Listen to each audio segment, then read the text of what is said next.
The movie opens up in the year 2012, in a small neighborhood in London. People are going about their daily lives, and everything seems to be normal. Just then, an elderly woman, Maeve, senses something in the area and stops. She seems worried, as if she has felt an external force. One of the neighbors, Trish, asks Maeve if she is alright, but the old lady mentions that it's happening again. Of nowhere, she rushes to the nearby kids, and orders them to get inside their homes.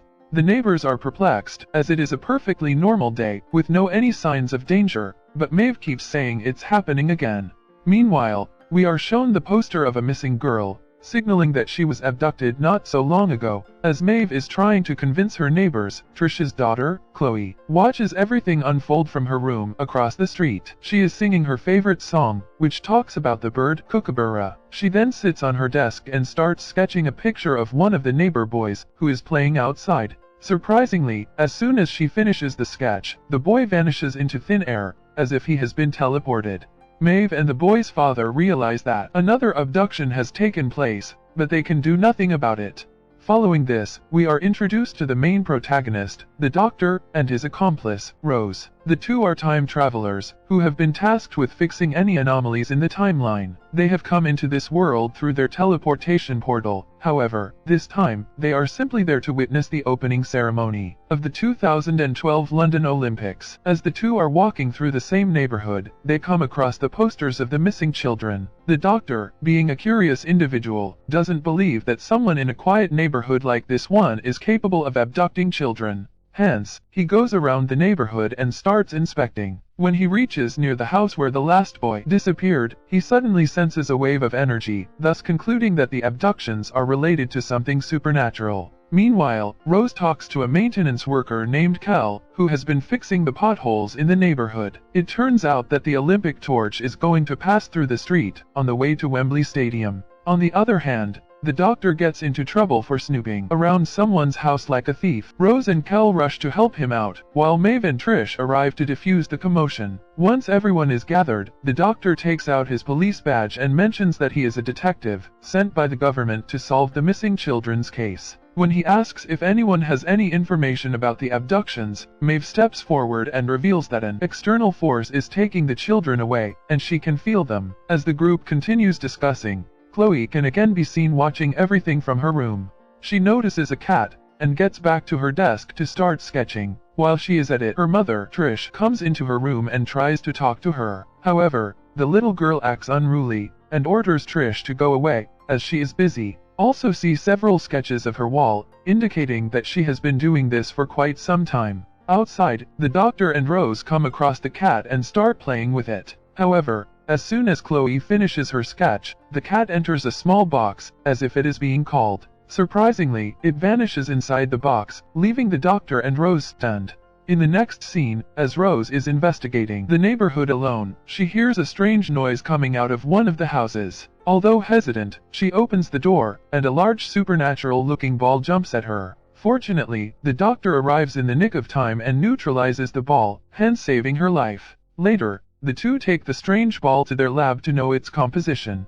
After a bit of research, the Doctor finds out that the ball is actually made up of graphite, the same substance that is found in an HB pencil. He also gets to know that the ball is charged with ionic energy, and that is why it came to life. With all the information, the Doctor concludes that the ball is just a pencil scribble, which was thrown away after the sketch became useless. Hearing this, Rose chips in with her theory that whoever is making the sketches has the power to either create or erase things from Earth. She also suspects Chloe, as the little girl is the only one who doesn't come out of her house, and looks weird all the time. The following day, the two arrive outside Chloe's house to meet her, but they are stopped by Trish, who mentions that her daughter is busy. She also looks scared, as if she is hiding something. The Doctor senses this, and promises to help her daughter, and this time, Trish agrees. After letting them in, Trish reveals that Chloe has been acting strange since the last couple of months. She never leaves her room, and scribs random sketches all day long.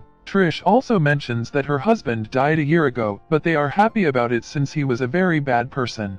As the three continue discussing, Rose asks for a bathroom break and heads upstairs. There, she notices Chloe getting outside her room and quickly hides. After the little girl is out of sight, Rose heads into her room, and notices the weird sketches on the wall. She also hears an unusual noise coming from the closet. When she opens it, she is taken aback to witness a talking entity. The entity is a scary-looking sketch made on the wall, and it keeps on saying, "I'm coming." Meanwhile, the doctor meets with Chloe and tries to interrogate her, but the girl again says that she's busy. Suddenly, he hears Rose's scream and rushes upstairs. On reaching, he sees the entity trying to come out of the closet and immediately closes it. Trish also arrives and gets angry that the two have barged into her daughter's room without permission. Just then, Chloe reveals that the entity inside the closet is her father, and that she sketched it after she saw him in her dream. Worried, Trish asks her what's going on, but as usual, Chloe doesn't respond. After this, the two time travelers brief Trish on everything that has been happening with her daughter. They mention how Chloe has been using her sketches to make kids and animals disappear from her neighborhood. As expected, Trish is dumbfounded to hear all this, but deep down inside, even she knows that something is terribly wrong with her daughter. Later, the three head to the kitchen and discuss the matter in hand. Trish is confused as to why Chloe drew her dead father, to which the doctor replies that he has been haunting the little girl in her dreams. Then, find more answers, they again head back to the little girl's room. However, this time, the doctor uses one of his spells to render Chloe unconscious, so that he can talk to the entity that is possessing her. Lo and behold, the entity starts speaking, and continuously mentions that it doesn't want to be alone. It then identifies itself as an Isolus, a supernatural being that travels the space with its large family. 2 months ago, this particular Isolus became separated from its family, when a large solar flare damaged its pod and sent it flying to Earth. Rose and Trish can't understand why the Isolus took over Chloe's body, but the doctor clarifies that these creatures live off their family's energy, and that if they are separated for too long, they will die. The Isolus befriended Chloe because she had a troubled childhood, and is lonely just like it is. The Isolus has also caused Chloe to draw a life-sized, exaggerated figure of her late abusive father. He further mentions that the Isolus will continue kidnapping children and other animals, until it can match the numbers of their large family. Rose asks about the number, and the doctor replies, 4 billion. This means that the Isolus will keep using Chloe to kidnap children, until it has 4 billion family members. Just then, Chloe's father's entity inside the closet starts banging on the door. At the same time, Chloe starts having a panic attack, as if her father is attacking her mentally. With time running out, the doctor tells Trish to think of something that can calm her daughter down. Not knowing what to do, Trish starts singing the Kookaburra song, and fortunately, it works. The entity becomes silent, and Chloe comes back to life. After a while, the doctor and Rose head out to look for the pod that brought the Isolus to Earth. The plan is to repair the pod so that the Isolus can return to its original family. Surprisingly, Chloe is following them everywhere they go. Later, the two head back to their lab and start creating a device that can track the heat movements of the pod and reveal its location. The task is not easy, but using his incredibly complex brain, the doctor prepares the device and finds out that the pod is hiding somewhere in the same neighborhood. However, just as they enter the area through their teleportation portal, the doctor and the portal disappear into thin air. It turns out that Chloe has sketched the doctor, as he was becoming a major obstacle in her plans. Now, with her master gone, Rose has to solve the case, alone. In the next scene, Rose hurries to the streets and starts looking for the pod. A few hours pass by, but she doesn't find a single clue. Suddenly, it strikes her mind that the pod feeds off heat energy, meaning that it must be repairing itself in the hottest part of the neighborhood. She then approaches Kel, the maintenance worker, and asks him the location of the largest pothole he fixed recently. Kel thinks for a while and points at a nearby place where he deposited a lot of hot tar. Wasting no time, Rose grabs an axe and starts digging. Her plan comes to fruition as just after a few minutes, she finds the pod. Elsewhere, Chloe watches the television and sees thousands of people in Wembley Stadium, waiting to witness the opening ceremony of the 2012 Olympics. Unsurprisingly, this strikes an idea in her mind, and she starts sketching the entire stadium. Shortly after, Rose arrives at the house with the pod, but it's too late. Around 80,000 people in the stadium have disappeared into thin air, and the news is being broadcasted live on television. Sadly, this is still not enough for the Isolus, and it orders Chloe to sketch the entire Earth so that it can abduct everyone and make a large family. Rose tries to stop Chloe, but the entity inside the closet threatens to come out if she gets near the child. With all hopes now seemingly lost, a sketch inside the room suddenly moves. It is a doctor's sketch, and even while being abducted, he has managed to communicate with Rose.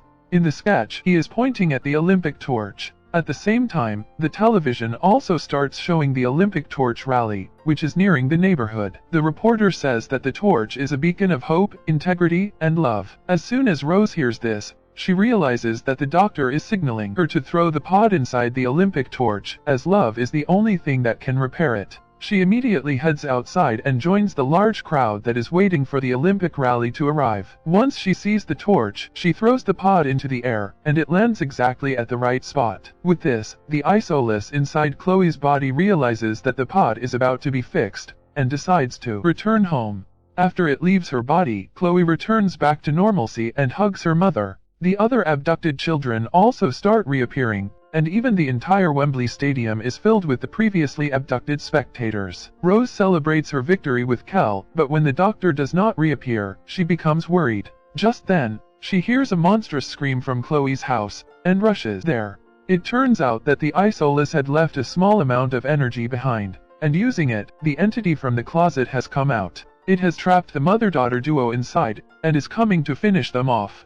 Rose, realizing that the entity is merely a lump of energy, tells Chloe to stay strong and sing her favorite song. Although scared, the little girl starts singing the Kookaburra song, and her mother joins in too. The plan works, and the demon is pushed back inside its world forever. In the final scene, the television shows that the man carrying the Olympic torch is exhausted and injured. Just as he is about to reach the Wembley Stadium, he collapses to the ground. Surprisingly, the doctor pops up out of nowhere, carries the torch, and heads to its designated destination. As the crowd and the entire world cheers on, he climbs up the stairs of the stadium and lights the Olympic flame.